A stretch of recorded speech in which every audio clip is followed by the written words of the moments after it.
10 taon na nga ba ang bibilangin bago makapag-ILR or makapag-apply ng settlement ang mga migrants sa UK ngayon? At alinsunod nito, totoo nga ba ang balita na pinipigilan na rin ng UK na makapag-apply or maging eligible ang migrants sa British citizenship? Ano nga ba ang Immigration White Paper? Magandang gabi po, ako po ulit si Vince. Diretso na tayo sa video. Bali ito ay isang official policy document na naglalaman ng mga proposed changes, halimbawa sa immigration. Sa usapin ng settlement at citizenship dito sa UK ng mga migrants, anong stage na nga ba sila ngayon?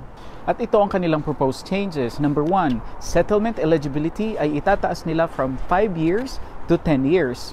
Ikalawa, i-impose nila yung earned settlement kung saan mas pinahigpit dun sa requirements sa ngayon. Kasama na rito yung clean criminal record, strict checks ng inyong NI contributions at dapat hindi din kayo nag-claim ng benefits.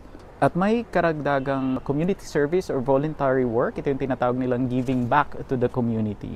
Ikatlo ay yung stricter level of English. Itataas nila yung English requirements. Nabanggit ko na to sa dati kong video. Well, sa English requirements na ito, idadagdag nila yung mga dependents of skilled worker. Pero as of today, 6 October 2025, ang lahat po ng ito ay nananatiling proposal pa lamang. Hindi pa po ito officially law, hindi pa po ito batas. And the UK government has not confirmed the details of these changes yet. So hindi pa po natin alam, but it's likely to happen baka end of the year or first quarter of 2026.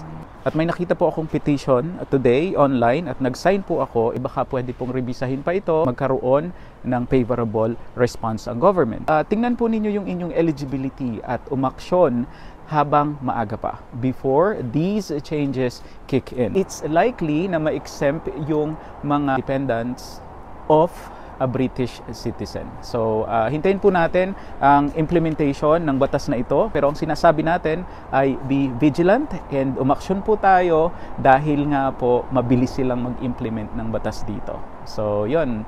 Magandang gabi po. Maraming salamat po.